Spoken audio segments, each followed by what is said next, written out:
Ever wondered why medieval peasants didn't all just freeze to death? Picture this. It's the winter of 1293. The temperature outside has plunged to 20 below zero. No electricity, no central heating, not even a proper chimney. And yet somehow, a family of 6 will survive in a tiny one-room house through months of bone-chilling cold that would kill most modern humans in a single night. Their secret? They were geniuses at staying warm.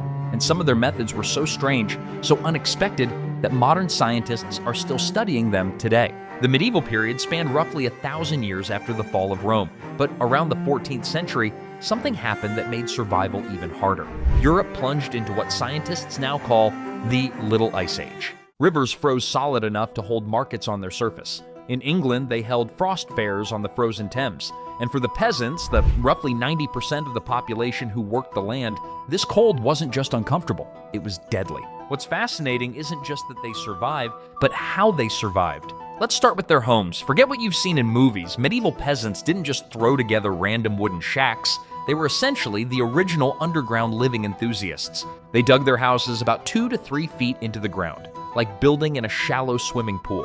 Recent archaeological studies have revealed these partially sunken houses stayed about 10 degrees warmer than surface dwellings during winter months.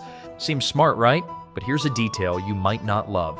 Those walls, they weren't just made of mud and sticks. They used something called wattle and daub. Wattle, a woven lattice of wooden strips, and daub, a mixture of clay, straw, and, wait for it, manure. Yes, they literally put poop in their walls. And before you wrinkle your nose, consider this. Archaeological experiments have shown these walls provided insulation comparable to modern walls with basic fiberglass. The next time your room smells a bit funky, just remember, at least your walls aren't made of medieval composting material. Now let's talk about the heart of the medieval home, literally. The central hearth wasn't just any fireplace. It was their combination microwave, heater, social media hub, all rolled into one. Located right in the middle of the house, it did everything from cooking meals to keeping them warm. It was where all the hot gossip about whose ox ran away with whose cow was shared. Archaeological digs have uncovered some fascinating data. In a typical peasant house from around 1300, the central hearth could maintain temperatures between 50 to 60 degrees Fahrenheit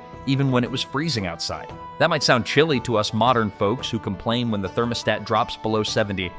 But for medieval peasants, it was practically tropical. But here's something that would make modern health inspectors have a collective meltdown. Their houses were actually designed to be smoky inside. The smoke from the hearth would rise and create an insulating layer near the ceiling while also protecting the thatch roof from insects and rot. Studies of preserved medieval roofs show this smoky environment actually doubled the lifespan of thatched roofs. Sure, it probably wasn't great for their lungs, but when you're trying not to freeze to death, a little smoke is the least of your worries. But if you think their housing solutions were clever, wait until you hear about their sleeping arrangements. Today, most of us would sooner sleep in the snow than share a bed with our entire family. Imagine coming home after a long day of medieval peasanting only to climb into bed with your parents, siblings, grandma, and maybe even the occasional house guest.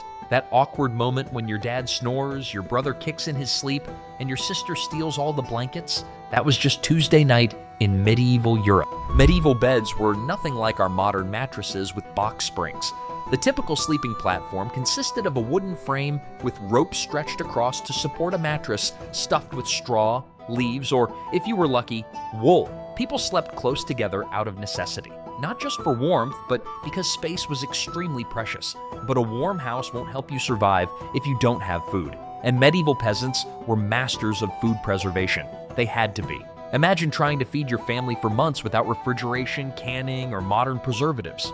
Archaeological digs have uncovered networks of underground storage pits that maintain steady temperatures around 40 degrees Fahrenheit year-round. Nature's refrigerator. Some villages had up to 4 storage pits per household, each cleverly designed with drainage systems and air channels. The real genius was in how they used these pits. Medieval peasants turned their vegetables into natural thermometers. Root vegetables were placed in specific spots within the storage pits. If carrots showed frost damage, they knew to add more insulation. If they started sprouting, they needed better ventilation. Simple, but brilliant. And without modern clothing or heating, their bodies needed a lot more calories to stay warm. Medical texts from the 1300s suggest laborers could consume between 3,500 to 4,500 calories daily during the coldest months. That's more than what Olympic swimmers eat today. The star of the medieval winter meal was pottage, a thick stew that stayed simmering for days, sometimes weeks. Every time someone got hungry, they'd just add more ingredients to the pot. Their diets changed dramatically with the seasons, too. Records from manor courts show peasants ate nearly twice as much fat and protein in winter as they did in summer. They weren't counting macros for beach bodies, they were eating to survive. The most surprising winter superfood? Anything fermented. Beer, wine, fermented vegetables, all provided essential nutrients through the winter months. Modern lab analysis of recreated medieval fermented foods shows they contained up to 10 times more probiotic strains than what we find in kombucha today. But perhaps the most profound revelation about medieval winter survival isn't about technology or techniques, it's about community. Medieval village records reveal the intricate web of mutual support that meant the difference between life and death during winter months. In the manorial system, common resources like woodland for gathering firewood were shared among villagers, a necessity for survival rather than mere generosity. Manor court records show how carefully these common resources were managed, with specific rights granted to different members of the community based on their needs. The elderly, widows, and those who couldn't collect their own firewood were given special consideration in this system. Manorial customs ensured that the most vulnerable weren't left to face winter alone. Young men might chop extra wood for elderly neighbors. Women would share wool and assist with mending clothes. These weren't random acts of charity, they were formalized community obligations woven into the fabric of village life. The medieval world understood that winter's harsh realities required collective action. While we romanticize rugged individualism today, medieval people recognized a simpler truth. When bitter cold threatened everyone's survival, no one could make it through alone. The most dramatic test of medieval winter survival came during what records call killing frosts, sudden temperature drops that could freeze a person to death in hours. When these deadly cold snaps hit, villages activated what historians now recognize as remarkably sophisticated emergency systems.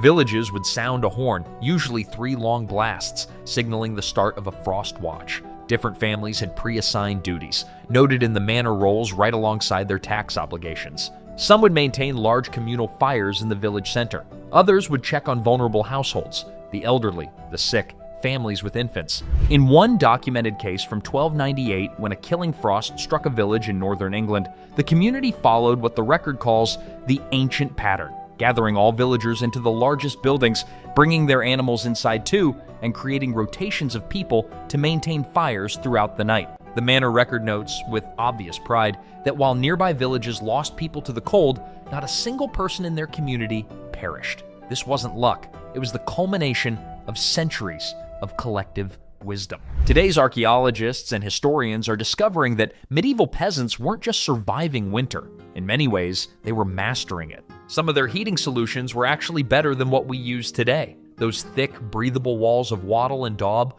were fantastic at regulating humidity and preventing mold, something our modern drywall isn't always great at. Their steep thatched roofs handled heavy snow loads better than some modern flat-roofed buildings that collapse after a big snowstorm. Scientists studying preserved medieval gut microbiomes have found evidence that their winter diet, heavy in fermented foods like beer, wine, and preserved vegetables, gave them gut bacteria diversity that many modern humans lack. And some villages had developed food preservation methods so effective that when archaeologists excavated storage pits from the 1200s and the 1960s, they found preserved seeds that were still viable after 700 years. Scientists actually managed to grow medieval turnips from these seeds, perhaps the most historically significant turnips ever served in a university cafeteria. So the next time you crank up your thermostat or complain about your heating bill, remember the medieval peasant family, huddled together in their partially underground, smoke-filled, manure-insulated home.